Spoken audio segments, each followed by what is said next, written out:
The sketch in the shadows. The fluorescent lights of Sterling Tech Tower cast harsh shadows across the marble floors as Mira Chen pushed her cleaning cart down the empty corridor.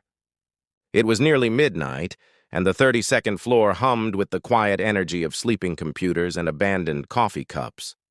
She moved efficiently between the offices, her movements practiced after 3 years of night shift cleaning. At 26, Mira had grown accustomed to being invisible. During the day, this building buzzed with software engineers, marketing executives, and tech innovators who changed the world with lines of code. At night, it belonged to people like her, the custodial staff who kept the dream machine running while dreaming their own quiet dreams. She paused at the break room, glancing at the large windows that offered a stunning view of the city's glittering skyline. Somewhere out there, people were using apps and software that had been born in these very offices. Mira often wondered what it would feel like to create something that millions of people carried in their pockets, something that made their lives easier or brought them joy. Setting down her spray bottle, Mira pulled out her worn laptop, a 7-year-old machine she'd bought secondhand with money saved from countless extra shifts.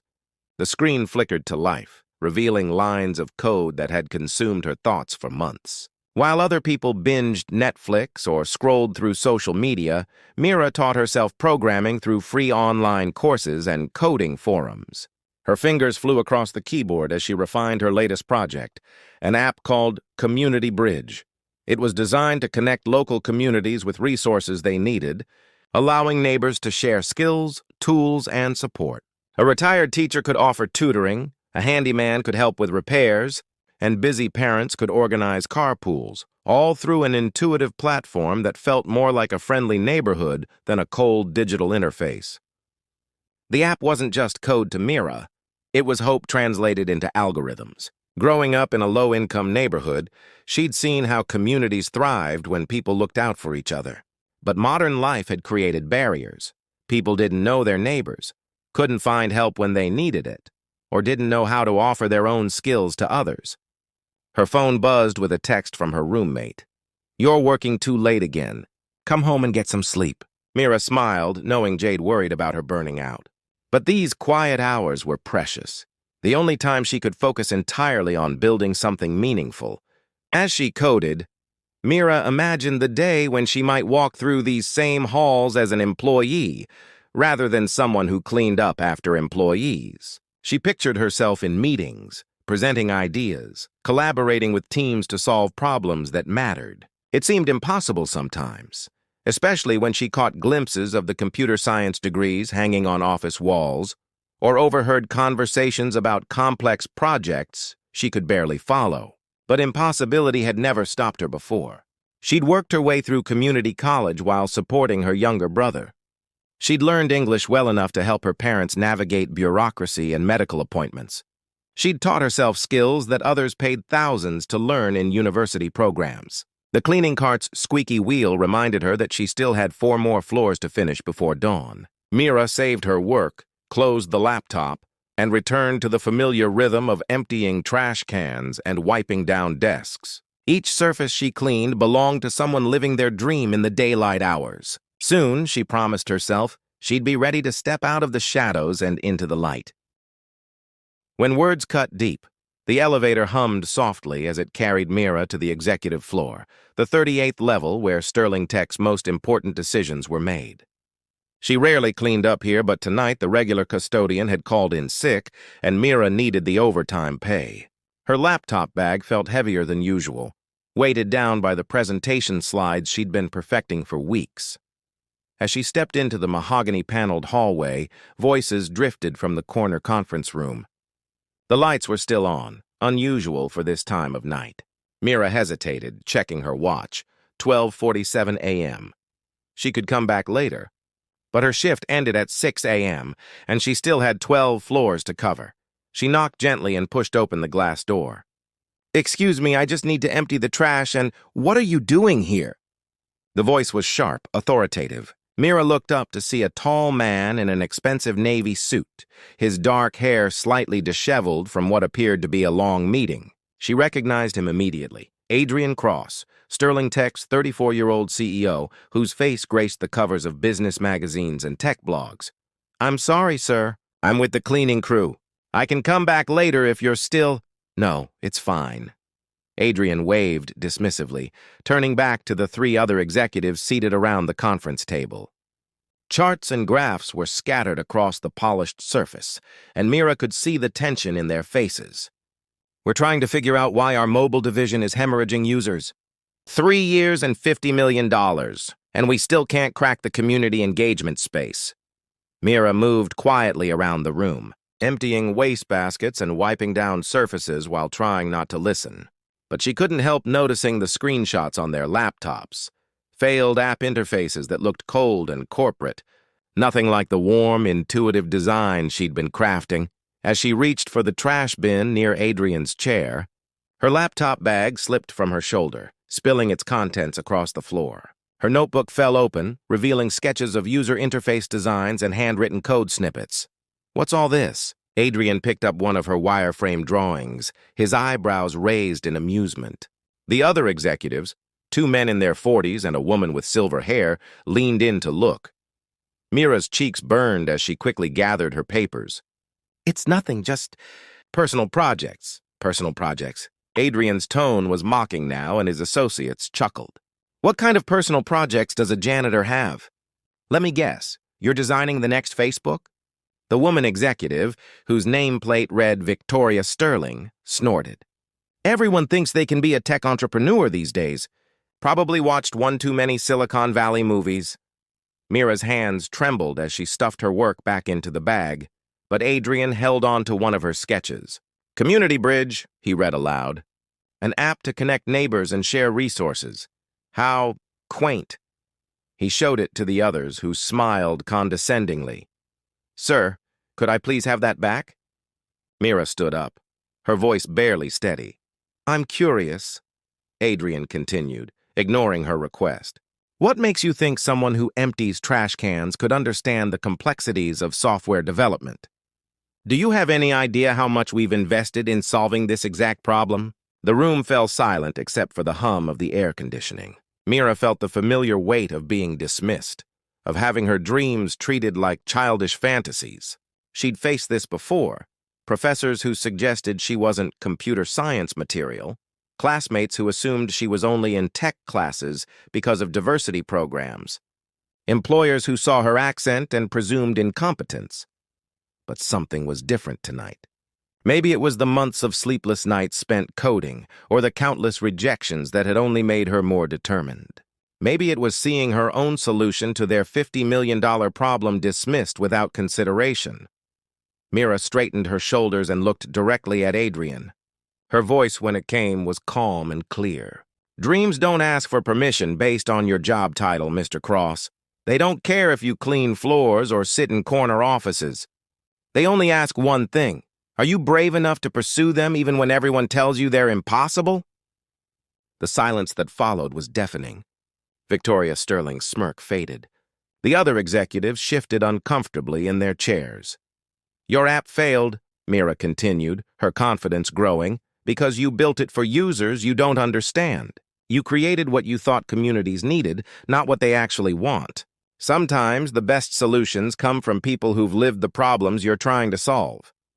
Adrian's expression had changed from amusement to something harder to read, surprise, perhaps, or annoyance at being challenged by someone he considered beneath him. "That's enough," he said coldly, handing back her sketch. "I think you have floors to clean." Mira tucked the paper into her bag and picked up her cleaning supplies. As she reached the door, she turned back one final time. "The janitor who empties your trash cans taught herself 4 programming languages and has a prototype that could save your mobile division. But you'll never see it, because you've already decided what people like me are capable of." She left them sitting in stunned silence, the weight of her words hanging in the air like a challenge none of them knew how to answer. The unexpected discovery.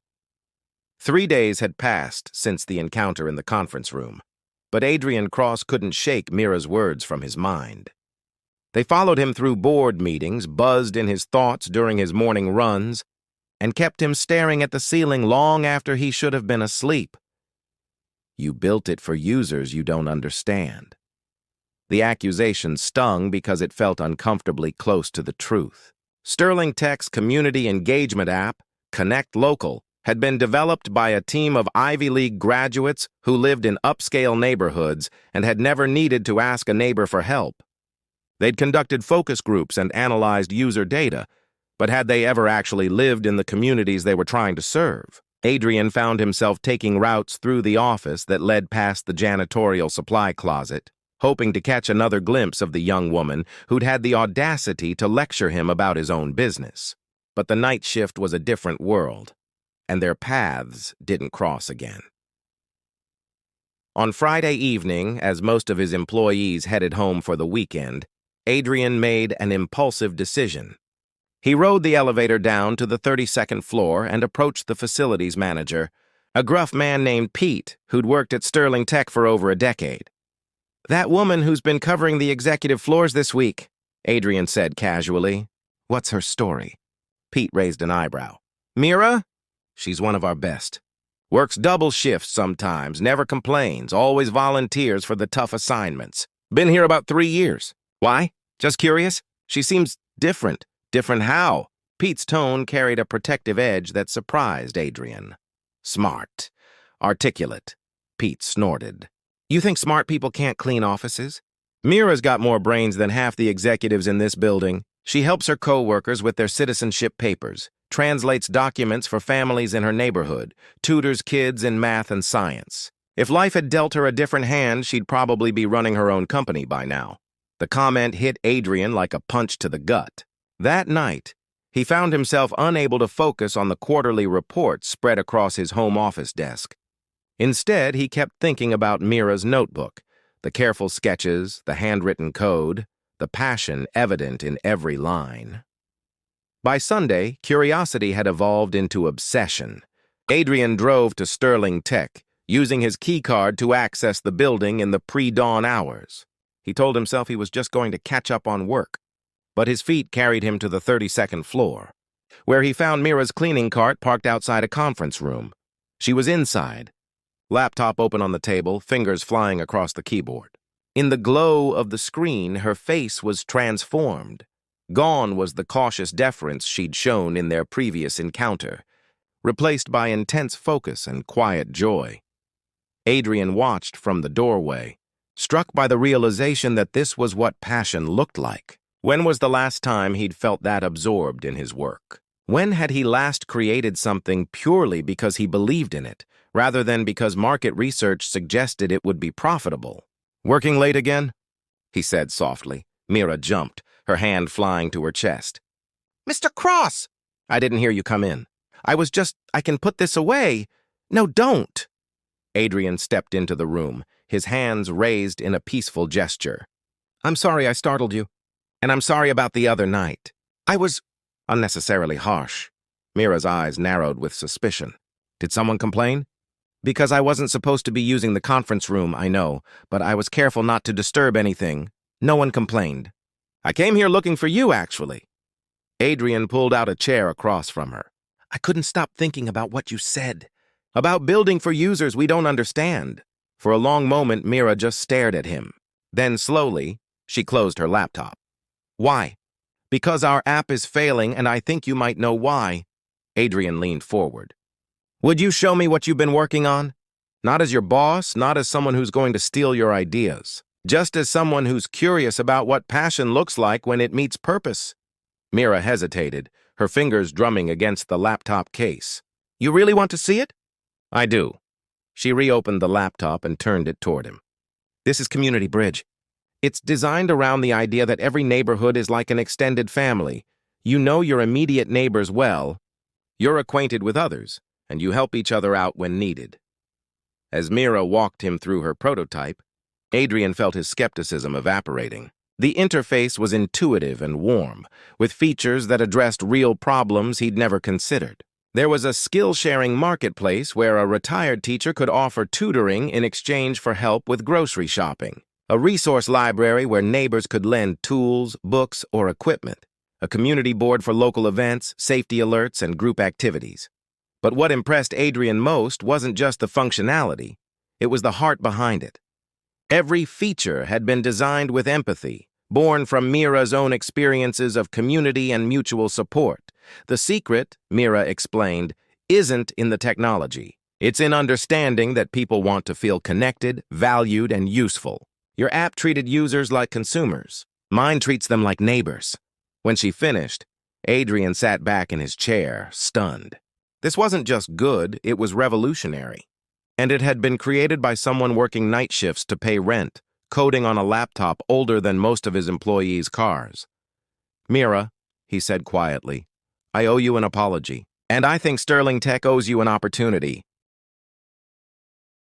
The leap of faith, the Sterling Tech boardroom had never felt more intimidating. Mira stood at one end of the polished conference table, her old laptop connected to the wall-mounted display, facing 12 of the company's top executives. Her hands trembled slightly as she adjusted her borrowed blazer, a gift from her roommate Jade, who'd insisted she needed to look the part. 2 weeks had passed since Adrian's midnight visit. 2 weeks of the most intense preparation of Mira's life. He'd arranged for her to take unpaid leave from her cleaning duties and provided access to Sterling Tech's development tools. She'd worked 18-hour days refining her prototype, preparing for this moment that felt both like a dream and a nightmare.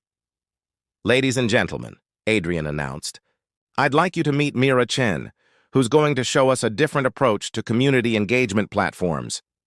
Victoria Sterling, the silver-haired executive who'd mocked Mira's dreams 2 weeks earlier, looked distinctly uncomfortable. The head of mobile development, James Park, checked his phone with barely concealed impatience. Other faces around the table ranged from curious to skeptical. Ms. Chen, said Robert Hayes, the chief technology officer, I understand you're proposing an alternative to Connect Local. What's your background in software development? Mira's mouth went dry. She'd prepared for technical questions about her app, but not for an interrogation of her credentials. I'm self-taught. I've been coding for 4 years, working primarily with React Native, Node.js, and PostgreSQL. I've completed online certifications in self-taught, James interrupted with a condescending smile. How refreshing. I'm sure our team of Stanford and MIT graduates would love to hear what they've been doing wrong. Heat flooded Mira's cheeks, but before she could respond, Adrian's voice cut through the tension.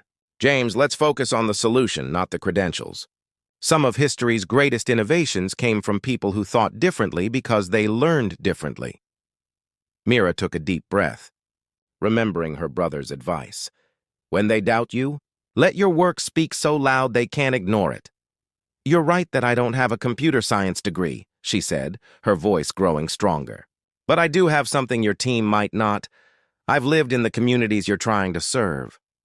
I've needed to borrow a cup of sugar, find a babysitter on short notice, and organize neighborhood watch groups. I've built this app not just from code, but from experience. She clicked to her first slide, a comparison of user engagement metrics. Connect Local has a 23% monthly retention rate. Apps in this space typically struggle because they treat community like a marketplace, transactional and cold. Community Bridge approaches it like what it actually is, a living network of relationships. As Mira walked through her presentation, the atmosphere in the room began to shift.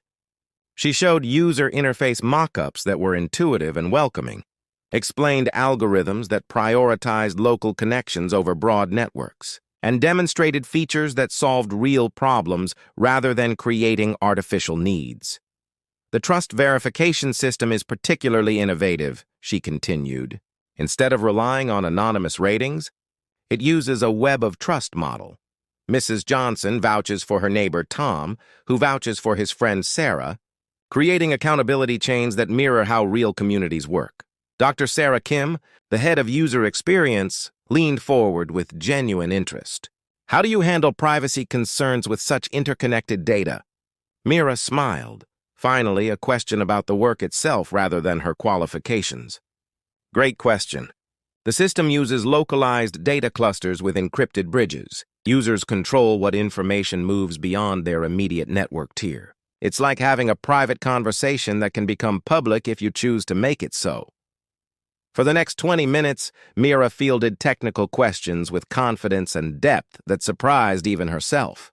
She explained her scaling architecture, outlined her monetization strategy, which prioritized community value over extraction, and addressed security protocols she'd researched obsessively. When she finished, the room fell silent. Victoria Sterling was the first to speak. The interface is impressive, clean, intuitive, nothing like the corporate sterility of our current platform. James Park, who'd started the meeting with skepticism, was now studying her code architecture on his tablet. The back-end structure is actually quite sophisticated. This trust network algorithm, where did you learn to build something like this? I didn't learn it, Mira admitted. I invented it. I spent 6 months researching social network theory, studying how communities actually form and maintain trust. Then I translated those patterns into code. Robert Hayes exchanged glances with Adrian. What would it take to develop this into a market-ready product? 6 months with a small team, Mira replied. I've already built the core functionality. We'd need to scale the infrastructure, conduct extensive security testing, and develop companion features for different community types. And you'd be willing to lead that development? Adrian asked. The question hung in the air like a challenge and a promise. Mira thought of her younger brother, who'd called her crazy for spending nights coding instead of sleeping, of her parents, who'd sacrificed everything to give their children better opportunities, of every person who'd ever told her to be realistic about her dreams. Yes, she said firmly, but not just as a contractor or consultant. I want to be part of this company's future, not just a solution to its current problem. Adrian smiled, the first genuine smile she'd seen from him. Then let's talk about making that happen. How does senior mobile developer sound for a start? The title hit Mira like lightning. 6 months ago, she'd been emptying trash cans on this same floor. Now she was being offered a position that could transform not just her own life, but potentially millions of others. It sounds, she said, her voice thick with emotion, like the beginning of something beautiful.